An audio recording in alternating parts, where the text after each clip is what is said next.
semua kisah-kisah keajaiban yang ada di Al-Quran, kita bisa ngalamin itu dengan cara yang sama, yaitu libatin Allah.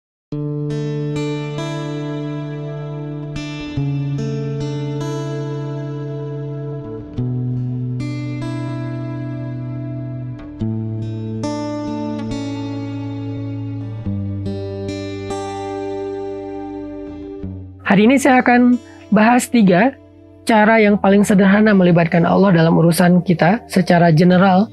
Cara yang pertama adalah mention Allah di awal. Sebut Allah di awal.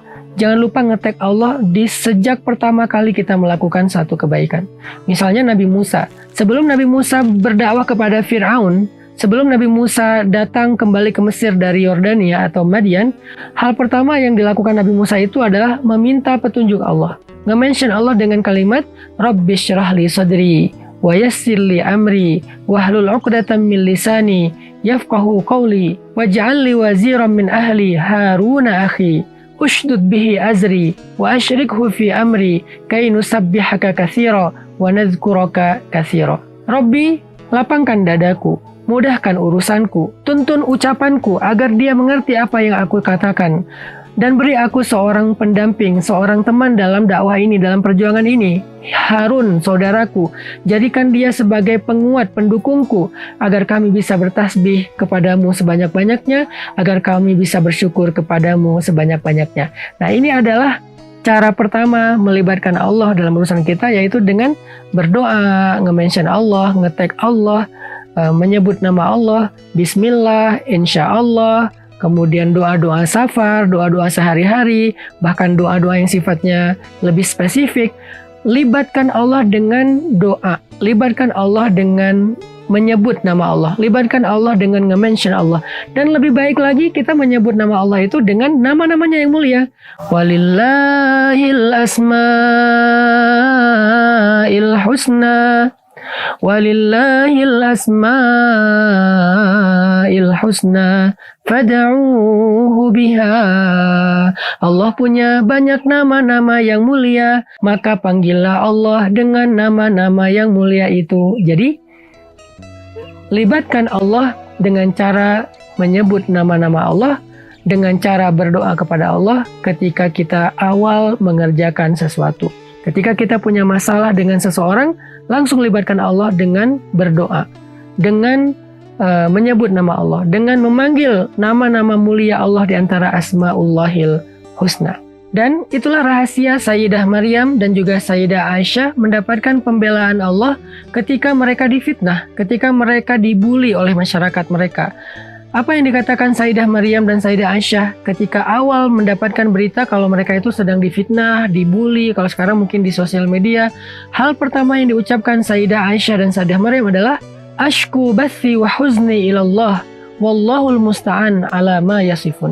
Aku tidak akan berkeluh kesah kecuali mengadu kepada Allah, dan Allah sebaik-baik pelindung atas apa yang mereka ucapkan terhadap aku. Nah, ketika Sayyidah Aisyah dan Sayyidah Maryam melibatkan Allah dengan lisan, dengan ucapan-ucapan doa, menyebut nama Allah, memanggil Allah, itu Allah langsung terlibat. Sehingga ketika Allah terlibat, terjadilah keajaiban. Apa keajaibannya? Sayyidah Maryam langsung mendapatkan keajaiban, tiba-tiba bayinya bisa bicara dan membela ibunya. Gak ada satupun yang bisa menolak berita dari bayi tersebut. Akhirnya bersihlah nama Sayyidah Maryam. Sedangkan Sayyidah Aisyah mendapatkan keajaiban, tiba-tiba turun ayat di surat An-Nur khusus dari Allah untuk membela Sayyidah Aisyah. Jadi kalau kita pengen dapetin keajaiban jalan keluar dalam masalah kita, ya sebut nama Allah. Itu juga yang dilakukan Nabi Musa kan. Ketika Nabi Musa mentok dengan laut, di belakangnya ada pasukan Fir'aun, pengikutnya mulai berkeluh kesah, maka Nabi Musa mengatakan, Kalla inna ma'iyya rabbi sayahdin. Pasti Allah bersamaku dan dia akan memberiku jalan keluar. Allah disebut, Allah dipanggil, Allah dilibatkan. Itu juga yang dikatakan Nabiullah Ibrahim ketika dalam bara api, malaikat Jibril menawarkan pertolongan, kata Nabiullah Ibrahim, amma ilaika fala. Kepada engkau Jibril, aku gak butuh apa-apa. Lalu Ibrahim mengatakan, hasbiyallah wa ni'mal wakil. Cukup bagiku Allah sebaik-baik penolong dan penjaga. Akhirnya ketika Nabi Ibrahim nge-mention Allah, Allah terlibat. Ketika Allah terlibat terjadi keajaiban, Nabi Musa Allah belah lautan sehingga bisa menyeberang seperti jalan tol sampai ke tujuan.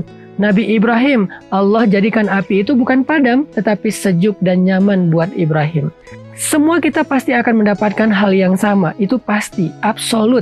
Apa yang Allah kisahkan di dalam Al-Quran, maka sesuatu yang bisa ditiru. Nggak ada satupun kisah-kisah Al-Quran yang sifatnya nggak mungkin ditiru. Mungkin teman-teman ada yang bilang, itu mah cuma terjadi kepada para nabi. Kita kan bukan nabi. Teman-teman, kalau kita berpikir demikian, kita sama aja mengatakan Al-Quran itu asatirul awwalin, dongeng-dongeng yang tidak ada artinya. Sebuah mitos yang tidak bisa dijalankan, sesuatu yang sia-sia. Na'udzubillahi min dzalik. Nggak mungkin, astagfirullah. Al-Quran bukan dongeng, Al-Quran bukan mitos. Al-Quran adalah petunjuk, arti petunjuk bisa dijalankan. Hudan lil muttaqin, petunjuk bagi orang yang taat. Kalau Al-Quran adalah sesuatu yang bisa dijalankan, cerita-ceritanya bisa ditiru, maka apa yang terjadi kepada Sayyidah Maryam bisa terjadi kepada kita. Apa yang terjadi kepada Musa itu pun bisa kita alami. Apa yang dialami oleh Nabi Ibrahim kita bisa alami. Semua kisah-kisah keajaiban yang ada di Al-Quran kita bisa ngalamin itu dengan cara yang sama, yaitu libatin Allah. Hanya bentuknya Allah lebih tahu. Kan gak harus kita bisa membelah laut kan? Karena inti dari membelah laut itu bukan laut terbelah, tapi sampai ke tujuan, punya jalan keluar dalam hidup. Itu intinya. Karena kalau kita diberikan kemuliaan bisa laut terbelah, kita nggak sebaik Nabi Musa. Mungkin kita akan sombong, kita merasa hebat, kita jadi merasa suci, sehingga kita memperbudak manusia dengan kesaktian kita. Kita nggak siap mentalnya untuk diberikan keajaiban seperti itu. Kita nggak harus merasakan adegan laut terbelah, tetapi yang paling inti adalah kita merasakan keajaiban di mana tiba-tiba jalan keluar itu terbuka di depan kita. Tiba-tiba kita tahu harus kemana. Itu yang paling penting. Kita nggak harus mengalami adegan api itu menjadi sejuk. Nggak harus. Karena kalau kita masuk ke api terus kita nggak kebakar, bisa jadi kita akan mengundang kemusyrikan di antara manusia karena merasa mengkultuskan diri sebagai orang suci, orang hebat, sombong. Maka Allah nggak memberikan itu pada kita. Beda dengan Nabi Ibrahim yang salih. Maka yang paling inti dari api itu sejuk adalah kita terhindar dari berbagai macam kejahatan, keburukan, malapetaka, walaupun kita ada di tengah-tengah ancaman tersebut karena Allah membela kita. Gitu juga yang dialami oleh Sayyidah Maryam. Gak harus bayi kita bisa ngomong, tetapi tiba-tiba Allah bisa menjadikan banyak orang membela kita. Bukan hanya bayi yang bisa ngomong, tiba-tiba ada teman membelain kita, netizen bela kita, orang soleh bela kita, orang yang bahkan kita gak kenal tiba-tiba belain kita. Semua itu mudah bagi Allah. Sebagaimana juga mudah bagi Allah untuk menunjukkannya kepada Sayyidah Maryam dan lain-lainnya. Jadi, cara pertama untuk libatin Allah, mention Allah, sebut nama Allah, panggil Allah, hafal Asmaul Husna, fahami maknanya, lalu panggil nama-nama itu sesuai dengan masalah kita. Insya Allah, tips berikutnya akan kita share pada episode yang lain dalam program Libatin Allah. Yuk kita libatin Allah dalam hidup kita biar semuanya menjadi mudah dan gak ada kesulitan setelah Allah terlibat dalam masalah kita.